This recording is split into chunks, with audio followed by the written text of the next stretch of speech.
Olá, família, sejam todos muito bem-vindos a mais um episódio do Family Cast, o podcast oficial da Family Church Brasil. Me chamo Christopher Baron e serei o seu apresentador de hoje. É um prazer ter você aqui comigo nesse episódio, convidado muito especial. Já fazia um tempo que a gente queria trazer ele aqui e deu certo. Então, fica ligado aí. Mas antes de a gente partir para essa conversa, eu queria te pedir um favor. Aquilo de sempre. Dá uma curtida aí e compartilha esse vídeo com pessoas que vocês sabem que podem ser abençoadas por essa conversa, tá bom? E se não for pedir demais, segue a gente aí no Instagram, @FamilyCastBR, @Christopher Baron e também o @ do nosso convidado, pastor Jackson Marques. Que prazer, que prazer te receber aqui. Prazer é meu, cara, estar aqui com vocês, uma honra mesmo. Veio, assim, de uma correria, de muitas viagens, cansado. Demais, mas estamos vivos. É isso, e veio aqui nos honrar com a sua presença, com um tempo de mesa. Cara, uma coisa que eu sempre tenho dito é que não tem como ser grande parado. É verdade. É impossível ser grande parado. Então, se você quer ser grande, mas parado, ou você é parado ou você quer ser grande. Os dois não dá. Não tem como junto. Ele não encaixa, né? Então, por isso que Jesus foi o maior de todos. Que é uma vida em movimento. Você não pode parar. E o senhor tá nessa aí, no movimento. Pra cima e pra baixo. Não corre, meu Deus do céu. Bom demais. Daqui a pouquinho vai pregar aqui pra gente, trazer uma palavra abençoada. Que honra. Vai ser incrível. Pastor, como eu falei, a gente já tava querendo te receber aqui. O senhor já veio aqui algumas vezes, né? Você fala em Goiânia ou na igreja? Não, na igreja. Eu já te cumprimentei aqui, inclusive. Já te recebi. Aqui, né? Então, eu queria ter esse tempo de conversa para entender melhor a forma que o senhor vê a Bíblia, a forma que o senhor vê o Evangelho, o Reino, e a forma que o senhor lê a Bíblia. Eu acho muito interessante. De onde é que vem esses insights, essas ideias, essas coisas que parece que às vezes a gente lê e não entende? Como é que vem? Como é que é isso aí? Rapaz, então, tem um texto lá de Efésios 1,17, Paulo falou assim, ó, eu oro ao Pai de nosso Senhor Jesus Cristo, que vos deu espírito de sabedoria e de revelação. Então, assim, não tem como você ter o conhecimento e abrir mão da revelação. A revelação é algo tão extraordinário que você consegue enxergar o que todo mundo está enxergando, porém de um ângulo diferente. Então, assim, isso vem em questão de estudo, isso vem em questão de pessoas que você conhece. Por exemplo, eu conheço 3 caras que são, assim, fenomenal. Acho que todo podcast eu falo deles. Pastor Joaquim Cantagalli, que é um cara profundo na escritura, um cara maravilhoso. Pastor Gil Dias, que é um outro cara no nível muito profundo. E um amigo chamado Maurício Tolentino. Esse é brabo mesmo. Então você vai caminhando, você vai começando a ver os esqueletos dos caras, o que eles vão falando, o que eles vão colocando na mesa. Você começa a perceber, mano, dá pra ir mais fundo aqui. Ó, esse negócio que dá pra mexer.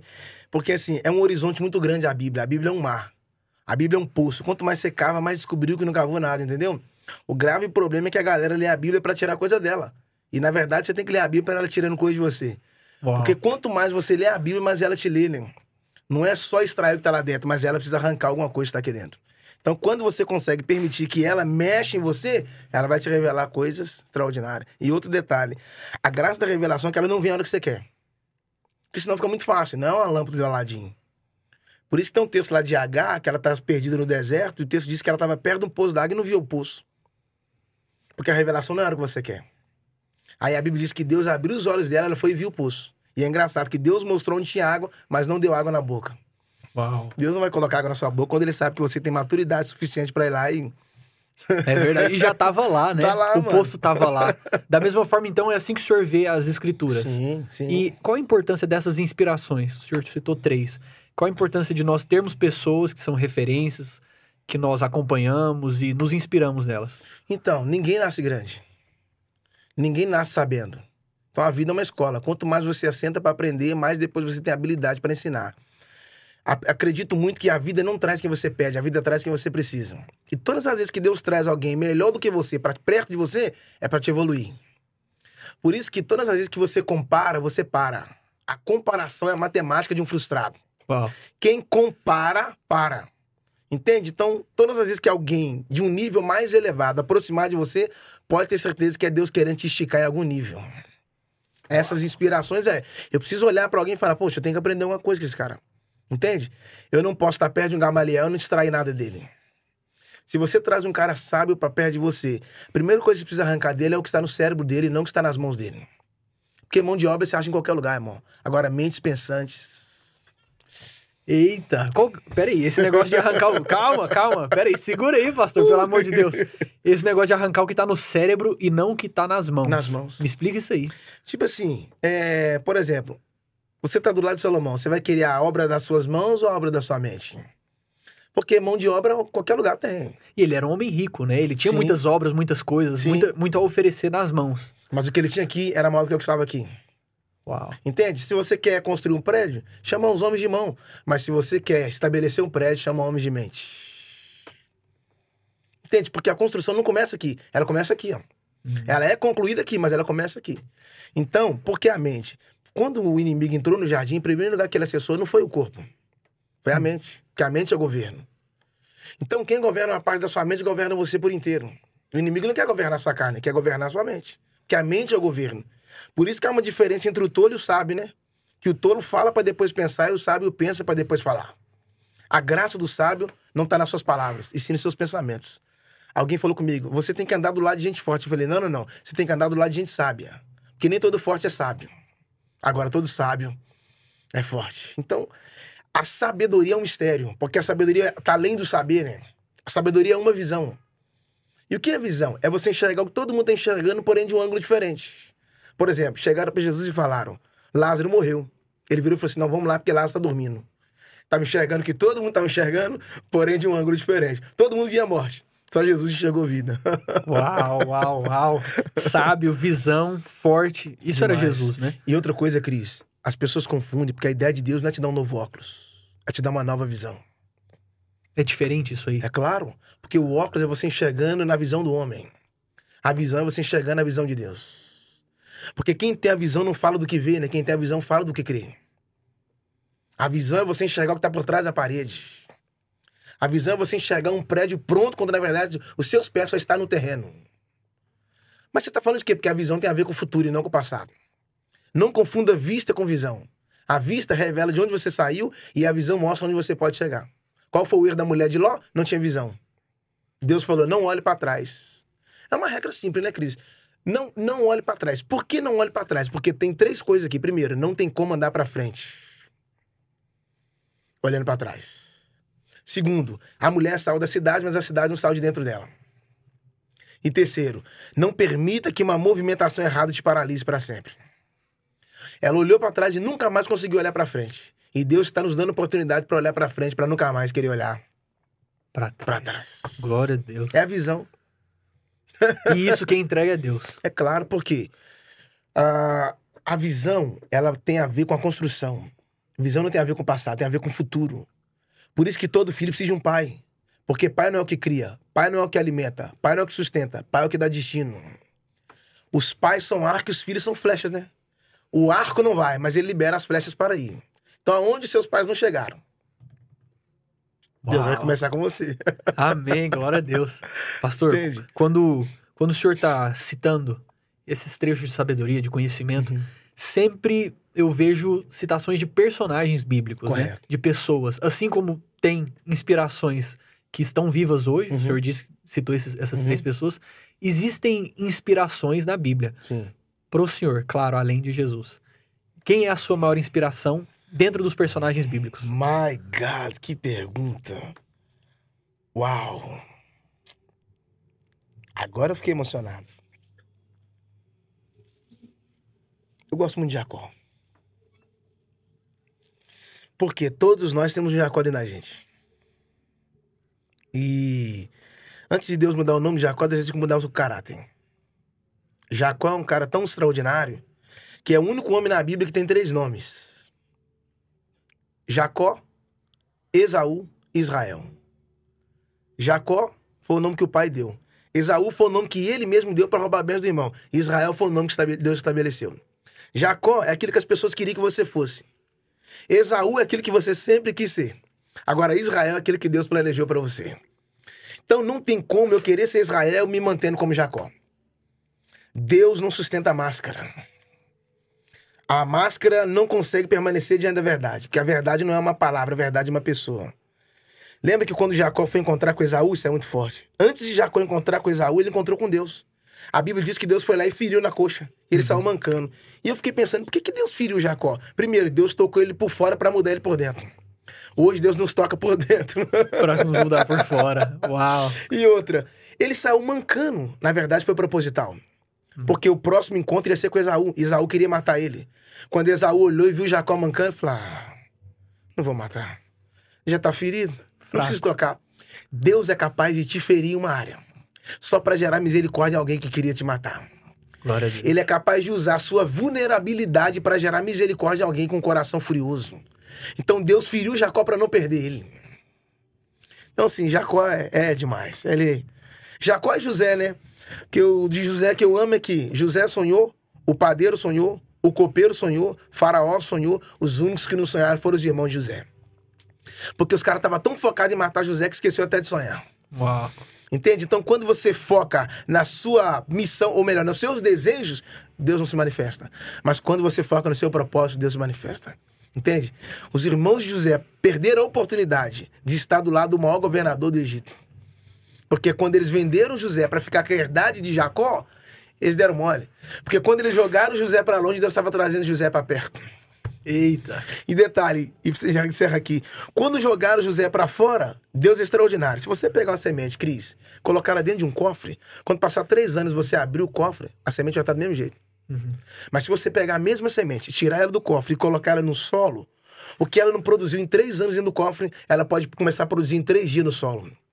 Ou seja, às vezes não produzimos porque nós não mudamos de lugar.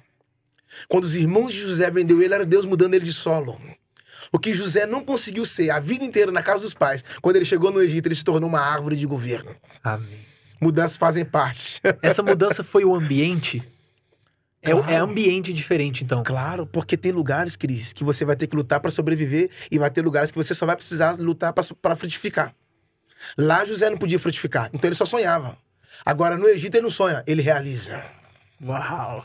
Vai ter lugares que você vai ter que lutar para sobreviver, porque o seu sonho incomoda. Sabe o que é o lindo de José? Que quando ele contou o sonho para os irmãos odiaram. Sabe o que ele fez? A Bíblia diz, e teve José um outro sonho. Então todas as vezes que você contar o sonho para alguém e eles te odiarem, sonhe de novo. José sonhou 2 vezes. Porque quem dá o sonho é poderoso para realizar, né? Eu não tenho que ficar preocupado com amanhã. A missão de José, por que José sonhou? Porque ele é filho de Jacó.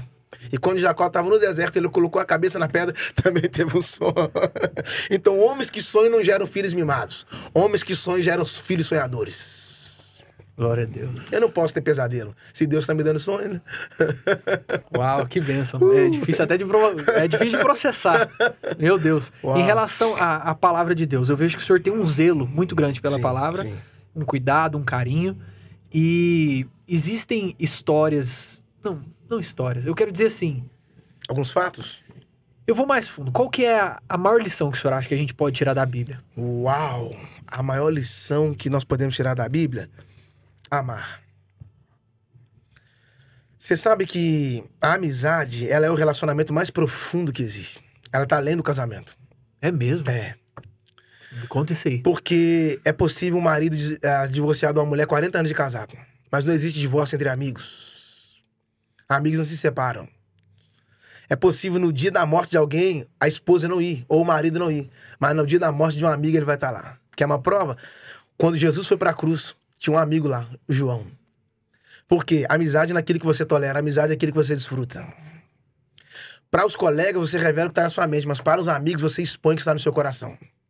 Por isso que com colega você faz anel, mas com amigos você faz alianças. Quando Jesus estava na mesa, ele falou assim, ó, que vai me trair, põe a mão no meu prato. Pera aí, Cris. Para pôr a mão no seu prato não pode estar longe. Não. O seu Judas está perto. Meu Deus. Só que você só pode se considerar maduro quando você aprender a sentar na mesma mesa com alguém que pode te trair. Quando Judas estava na mesa, não estava revelando os planos dele, estava revelando o caráter de Jesus.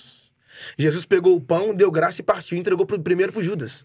Que a cultura dizia, a cultura judaica, quando você parte o pão, você entrega o primeiro pedaço para a pessoa mais importante. Era Jesus dizendo para Judas, ainda que eu não sou importante para você, você é importante para mim. Então a amizade é um elo, ela é uma aliança eterna. Por isso que as pessoas querem ter um casamento, eles querem ter um relacionamento, mas eles não querem primeiro buscar um nível de amizade. Casa com quem você é amigo, nunca haverá divórcio. Porque vocês têm, antes de ter uma aliança física, vocês têm um elo, né? O casamento é uma aliança física, espiritual e carnal. Já a amizade é uma aliança de almas. Você briga com seu amigo agora, mas daqui a pouco... Tá resolvido. Você divorcia de uma mulher, divorcia do marido, mas não tem como divorciar de um amigo. Uau. Uma amiga pro fim. Não é pro começo nem pro meio, uma amiga pro fim. Por isso que existem 3 níveis de amizade. As folhas, os galhos e a raiz. Os amigos folhas são aqueles que permanecem com você até o primeiro vento. Vê um vento forte, eles não suportam. Vão embora. O segundo são os galhos. Você não pode confiar neles enquanto você não vê que eles têm estrutura para suportar certas coisas.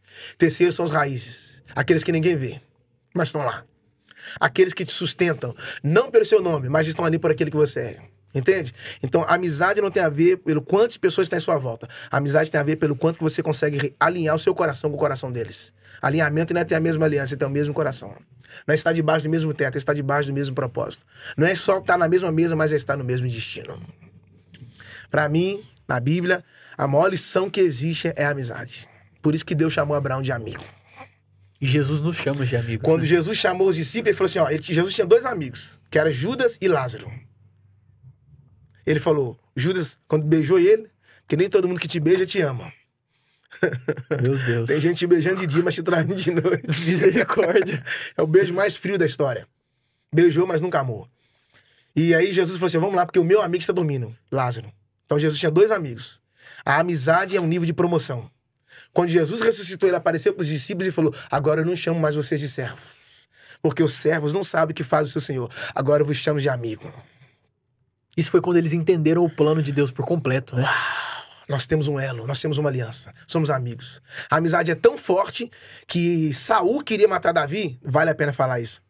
Porque assim, Cris, as guerras estão de acordo com o seu nível, mano. O que fala que você cresceu não é as pessoas. O que fala que você cresceu não é o Instagram. O que fala que você cresceu é o nível da sua guerra. Por isso que você não tem que mudar sua luta, você só tem que mudar a sua forma de lutar. Quando Davi era menino, ele enfrentava urso e leão. Quando ele foi ungido, começou a enfrentar um gigante. Quando ele se tornou rei, sabe quem perseguiu ele? Um outro rei, Saul. Você percebe que ele vai subindo de nível? Sim. Agora ele tá lutando com um rei, rapaz. Por quê? As guerras, os seus embates, as suas pelejas revelam que nível que você tá. Quando Saul quis perseguir Davi, sabe quem ajudou ele? Jonatas. Jonatas traiu o pai? Não, porque eles tinham uma aliança. Por isso que eu tô te falando que a amizade é tão forte que ao invés de Jonatas ajudar o pai a perseguir Davi, ele falou assim, não, tem uma aliança com ele. Vou ajudar meu amigo. Vou ajudar meu amigo. Uau. Entende? Então, assim, é muito sério isso. A amizade é muito profunda, é uma aliança de almas. Isso é muito forte. Pastor, nessa questão aí que o senhor mencionou sobre as guerras, qual é a minha mentalidade hoje, na minha vida, quando eu estiver lidando com as minhas guerras? Como que eu devo pensar, como que eu devo agir, ao que eu recorro? Então, a primeira guerra começa na mente. Por isso que tem pessoas que dormem cansadas e acordam cansadas. Porque o corpo deitou, mas a mente continuou guerreando. Sabe qual é a maior tragédia? É quando você volta de um campo de batalha, mas a sua mente continua batalhando. Por isso que a Bíblia diz em Salmo 128, que Salmo 125, que o Senhor dá bênção aos seus amados enquanto dormem. Há um plano no dormir. Por quê? Não adianta, porque tem gente que está em guerra, mas dentro dele está em paz. O problema é quando você está em paz, mas dentro de você existe uma guerra. Então, quando Jesus acalmou a tempestade, a primeira tempestade que Jesus acalmou não foi a da chuva. Ele falou com os discípulos, não temas. Ele está dizendo o quê? Deixa eu acalmar primeiro as tempestades que estão do lado de dentro. Depois eu vou acalmar as tempestades do lado de fora. Porque se ele acalmar as tempestades que estão do lado de fora, vocês ainda vão continuar com a tempestade do lado de dentro. Entende? É verdade. Então, eu preciso entender que dentro de mim existe um general. A maior vitória de uma batalha não tem a ver com o tamanho da sua espada, mas tem a ver com o nível da sua estratégia. Por isso que quando Davi foi lutar contra Golias, ele pegou 5 pedras, não foi? Mas antes disso, a Bíblia diz que ele pegou os pães e entregou para os irmãos. Ele pegou os pães, entregou os irmãos e pegou a pedra e entregou o gigante. Hoje mudou. O pessoal tá pegando o pão, entregando o gigante, pegando as pedras, entregando os irmãos. É verdade. Irmão você não mata, cara. Irmão você alimenta. Gigante você não alimenta. Gigante você mata. E aí interessante que existe gigantes que você encontra, falando de guerra, existe gigante que você encontra e existe gigante que você cria. Golias foi um gigante que Davi encontrou e Batseba foi um gigante que Davi criou. Os gigantes que você encontra, Deus te mostra onde estão as pedras. Mas o gigante que você cria, a responsabilidade é sua. Uau. Então, na verdade, Batseba está revelando para Davi que havia um gigante dentro dele. Então, as maiores guerras não são as que estão do lado de fora. As maiores guerras são as que estão do lado de dentro. Se eu não vencer os gigantes do lado de dentro, irmão, eu jamais vencerei os gigantes que estão do lado de fora. Começa aqui, ó. Meu Deus. Essa questão aí do... Peraí. Nessa questão aí da tentação de Davi com Batseba, certo? Como que eu luto contra a tentação? Cara, a Bíblia diz fugir da aparência do mal. Ele não mandou fugir do mal, mandou fugir da aparência do mal. Olha que coisa, Cris. Acho isso fantástico. Davi não tá no palácio? José também tá no palácio. No caso de José, a mulher veio até ele. O que ele fez? Correu. O Davi é o contrário. Não é a mulher que veio até ele. Ele que vai até Davi. O José, a mulher tirou a roupa dele e não pecou. O Davi estava vestido, foi lá e pecou. Então roupa não define caráter. E outro mais. Como eu posso vencer a tentação? Primeiro, guardei a sua palavra no meu coração para não pecar contra ti. E segundo, vai ter hora que você vai ter que fugir, irmão. A Bíblia manda resistir o diabo, mas não manda resistir o pecado. Olha que coisa. O José abriu mão da mulher para ganhar o trono. Hoje as pessoas estão abrindo mão do trono. Entende? Por quê? Vai ter guerras, irmãos, que elas não são suas. Fugir não é covardia. Fugir é uma estratégia. Recuar não é sinônimo de medo. Recuar é sinônimo de estratégia. Porque uma flecha nunca vai para frente sem antes. Recuar. Me ajuda. Meu Deus. My God. Meu Deus. Às vezes você vai ter que recuar. E as pessoas não vão entender. Uai, Cris, eu não tô te entendendo, né? Agora que eu pensei que você ia pra frente, você tá voltando. Só que eles não sabem. Que o que pra eles é retrocesso, pra Deus é impulso. Estratégia. O José, quando fugiu, ele não tava com medo. O que eu carrego é tão precioso que eu não posso perder isso.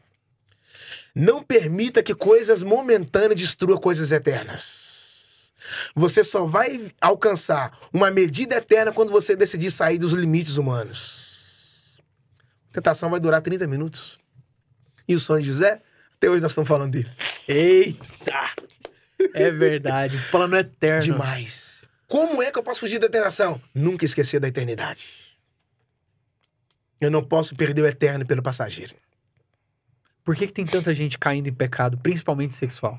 Então, existe um detalhe grave que a igreja não fala mais sobre caráter. Existem certas áreas que a igreja não quer mexer.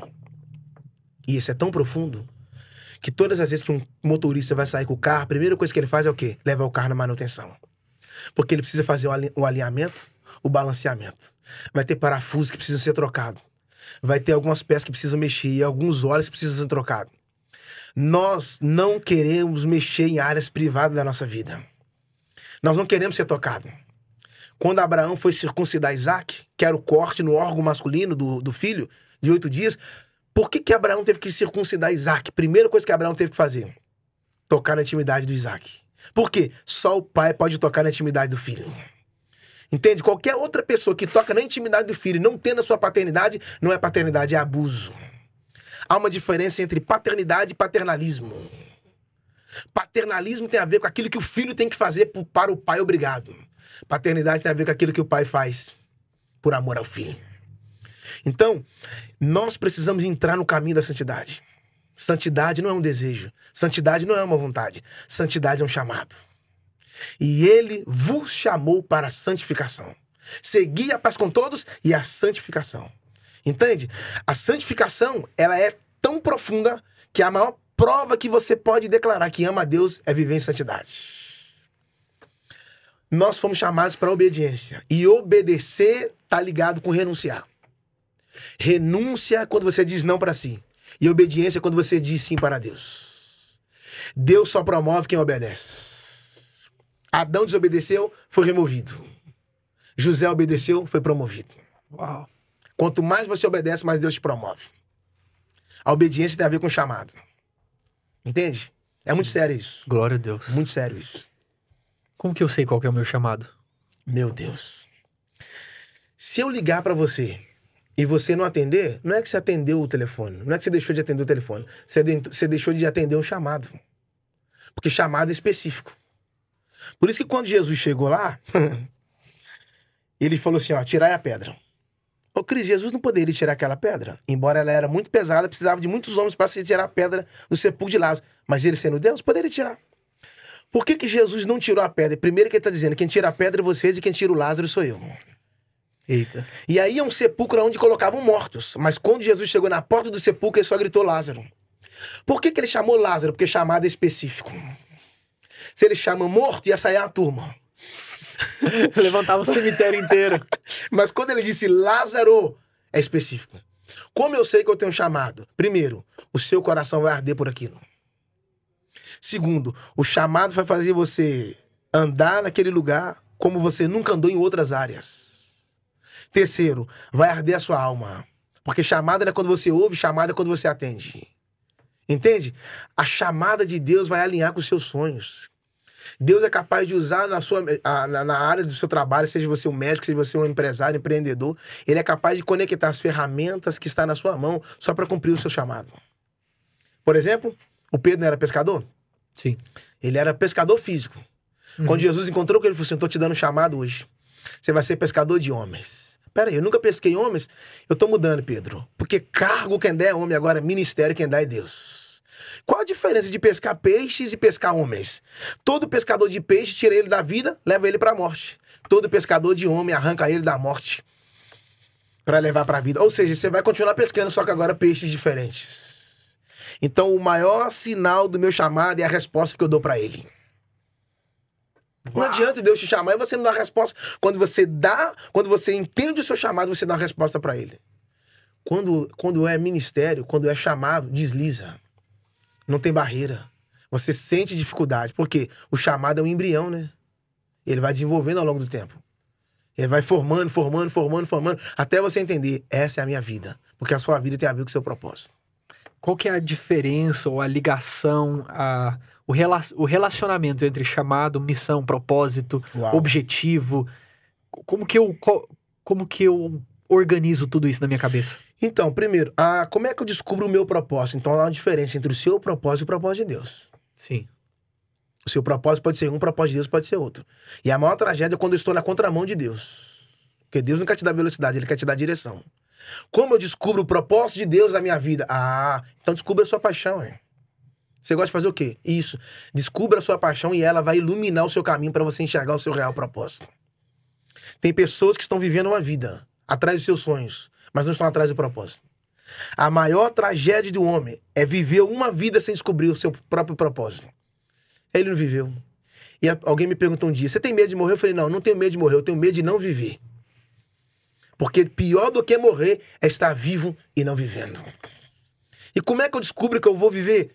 É só você descobrir o seu propósito. O objetivo vai te ligar ao seu destino. Quando você tem um objetivo, você não pode perder tempo.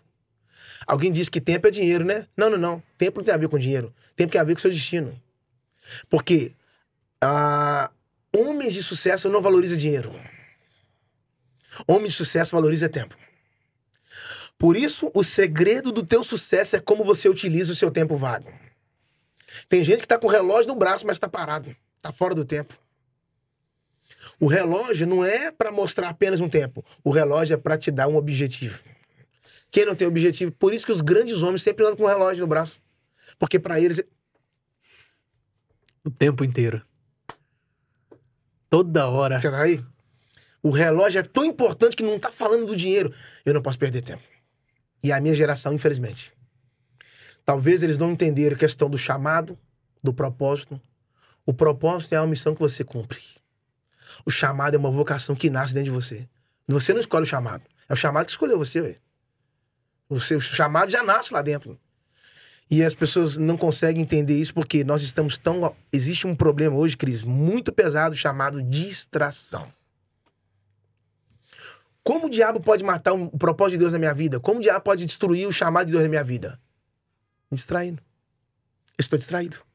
Eu estou tão distraído com as minhas coisas que o tempo tá passando. E o tempo não volta, né? Quando eu tentar recuperar o tempo, já passou. Porque eu estou preocupado com a distração. E a distração é uma arma de destruição em massa. Se o diabo não conseguir destruir você no pecado, ele vai te distrair. Porque é uma arma silenciosa. Você não tá nem percebendo. Você tá vivo, mas tá indo pro caminho errado. Você tá ali, nossa, eu tô... Porque as pessoas acham que o segredo é ter a agenda cheia. Eles chegam pra mim e falam, irmão, como é ter uma agenda cheia? Eu falei, eu não sei. Porque pra Deus, a agenda não vale nada. Porque pra Deus o que vale é você ser frutífero. Tem muita gente que tem uma agenda cheia, mas tá vivendo uma vida vazia. Ele só funciona, mas ele não flui. A ideia de Deus não é fazer você funcionar, é fazer você fluir. Nem tudo que funciona, flui, mas tudo que flui, funciona. É isso. A distração nos roubou do secreto. A gente não ora mais. Para Deus iluminar os meus próximos passos e eu descobrir o meu chamado, descobrir o meu propósito, o meu desígnio, eu preciso estar em oração. Porque a oração é a maior forma de você... A oração oxigena a intimidade. A oração é a chave do secreto. E Deus só dá segredo para quem tem secreto. Mas como eu estou distraído... Deus só dá segredo para quem tem secreto. Eu estou distraído. A distração me roubou do secreto. Estou tão preocupado com o meu Instagram que toda hora eu fico nele. Estou tão preocupado com a minha rede social que toda hora eu fico nela. Enquanto isso, o tempo passa. Eu não consigo separar 2 horas e 40 minutos, que é o dízimo do dia para Deus. Mas eu consigo ficar 10 horas no Instagram, no Facebook. Ou seja, é uma arma de destruição massa, a distração. Você nem sente, ela é silenciosa. Você vicia, né? Quando você assusta que não, você está preso, amarrado. Por isso que as pessoas que estão presas, a gente acha que tem mais preso na cadeia. Não, tem mais preso na rua. Tem mais gente presa na calçada do que no penitenciário. Porque as pessoas da penitenciária podem estar presas no corpo, mas muitas delas estão livres na mente. E as pessoas na rua estão livres no corpo. Por isso que o maior prisioneiro não é aquele que está livre, preso. O maior prisioneiro é aquele que está livre, mas com a mente aprisionada. É os hebreus fora do Egito, mas a mente deles no Egito. Como é que você está... Encerra aqui. Como é que você está saboreando o maná, sentindo saudade do pepino? Meu Deus. Ué, tem que trocar de paladar? Não, irmão, muda sua mentalidade. Chega a ser bizarro, né? Bizarro. Muda sua mentalidade. Lá no Egito, tudo que você comeu foi faraó que deu, cara. Você tá no deserto, Deus tá trazendo pão, você ainda tá sentindo saudade do Egito? É a sua mente ainda que tá saboreando o Egito. Como é que eu liberto a minha mente? My God. Uau. Essa da mente é... A mente, ela são códigos. Toda fechadura precisa de uma chave. Por isso, Cris, que você já viu aquela pessoa que você conhece ela a vida inteira, ele é o mesmo cara, de repente, do nada, a vida do cara faz... Por que a vida do cara dá um tim? É porque uma chave virou lá dentro.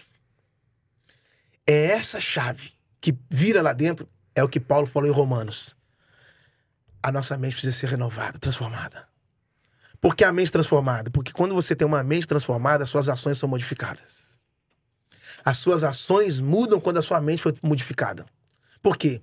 Quando o inimigo entrou no jardim, Deus programou o homem no Éden.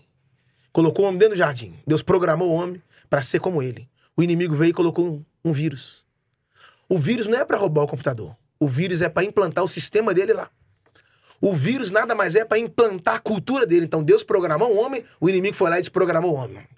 Deus envia Jesus para reprogramar o homem na cruz.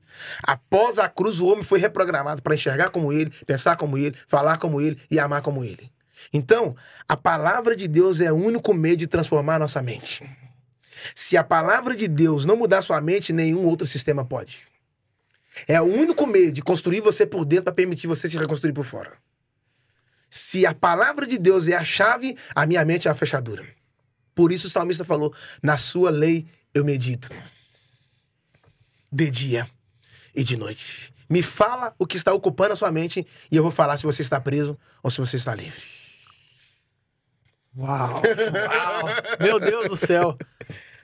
Pastor, eu tô aqui pensando qual que é o título que eu vou dar pra esse episódio. Não tem nem como. Não tem uma coisa assim. Meu Deus do céu, que bênção. Muita coisa bacana aí. Que bênção. Pastor, como eu te falei, é uma honra te receber aqui. Eu queria muito ter 3 horas de conversa. Entrar a fundo aí. Mas nós vamos ter mais oportunidades. Sim, espero te receber aqui. Não no podcast, mas na igreja mais vezes. Amém. Sentar junto, conversar. Eu tenho uma pergunta que eu faço pra todo mundo antes de a gente finalizar. Algo que me ajuda a conhecer melhor o nosso convidado. Eu queria te fazer essa pergunta. É algo bem simples. Para o senhor, o que é mais lindo no evangelho? O que é que te brilha os olhos? O que me brilha os olhos... A cruz. É a maior prova de amor, né? Porque ele não foi para a cruz pelo que ele fez. Ele foi para a cruz pelo que eu fiz. Entende? Então foi por amor. Não foi por... Quando Jesus foi para a cruz, colocaram uma placa sobre a cabeça dele. A placa estava sobre a cabeça dele, mas não estava sobre o propósito dele. Ele não foi para a cruz por causa da placa. Ele foi para a cruz por causa do propósito. E... O silêncio de Jesus, pra mim, é a maior fala dele. Que o sábio não precisa abrir a boca. Até em silêncio ele fala. Então, ele morreu a minha morte para que eu pudesse viver a sua vida. Eu não tinha justiça e ele não tinha pecado. Ele assumiu os meus pecados e eu recebi a sua justiça. Não sou justo pelo que eu faço, sou justo pelo que ele fez. E ele não se tornou pecador pelo que ele fez, se tornou pecador pelo que eu fiz. Somos justificados por Cristo. A cruz me enche os olhos. Isso é muito lindo. A cruz me emociona, mano. A cruz é demais. Meu Deus. A cruz é uma chave, tá? A cruz é uma chave. Encerro. Isaías 22, 22. E porei a chave da casa de Davi sobre o seu ombro. E abrirá e ninguém fechará. E fechará e ninguém abrirá. Peraí. E porei a chave da casa de Davi sobre o seu ombro? Sim. Jesus não é descendente de Davi? É. Mas por que chave no ombro? Chave se carrega na mão, no bolso, na meia, na bolsa. Pois é, quando ele foi pro Gólgota. Colocou a cruz no ombro. E detalhe, quando você coloca a fechadura, para abrir a porta tem que colocar dentro de um buraco, não foi? Cavaram um buraco, pegaram a cruz e colocaram lá dentro. E mas abriu o quê? E aí que tá o detalhe, que em Hebreus 10 diz que foi aberto um caminho novo pelo véu da sua carne. Que Jesus é a porta, né? Então quando colocou Jesus na cruz ali, colocou a cruz pendurada, foi mesmo que o Deus estivesse fazendo assim, ó, deixa eu abrir a porta da graça e deixa eu fechar a porta da lei. Porque pela graça sois salvos. Não vem de vós. É dom de Deus. Glória a Deus, a maior chave da história. Meu Deus do céu. Pastor Jackson Marques. Oh, cara. Muito obrigado, muito obrigado. Que isso, foi uma honra te receber. A honra é minha. Ter esse tempo de mesa aqui com o senhor. Tamo junto sempre. E espero que seja a primeira de muitas vezes. Tamo junto. Valeu, papai. Valeu, obrigado. Valeu. E pra você que ficou aqui até o final, eu espero que você tenha gostado. Na verdade, se você ficou aqui até o final, é porque você gostou. Então, eu te agradeço muito, muito obrigado pela sua presença. Te lembrar aí, mais uma vez, curte esse vídeo aqui, compartilha com a maior quantidade de pessoas possível. Pessoas precisam ouvir essa mensagem, ter as suas mentes destravadas pela verdade. E comenta aí pra me provar que você ficou aqui até o final. Pastor, normalmente, pra provar que a pessoa ficou aqui até o final, a gente pede pra ela comentar algum trocadilho, alguma coisa que tenha referência com alguma coisa que a gente falou. Mas eu fiquei tão imerso que eu não pensei em nada. O que a pessoa comenta aí pra provar que ela ficou até o final? Uma frase, uma palavra. Pronto, vamos falar sobre a chave. Qual é a maior chave da história? Pronto, comente aí. Qual é a maior chave da história? Qual é a maior chave da história? E uma perguntinha, qual é a maior chave da história? Que aí a pessoa vai ler o comentário e vai ficar tipo assim, ué, como assim? O que é isso? Vai querer assistir, tá bom? Então, se você assistiu até o final, comente aí. Qual é a maior chave da história? E é isso, tamo junto. Até próxima terça-feira, às 19 horas, em mais um episódio do Family Cast. Abraço, valeu! Yes.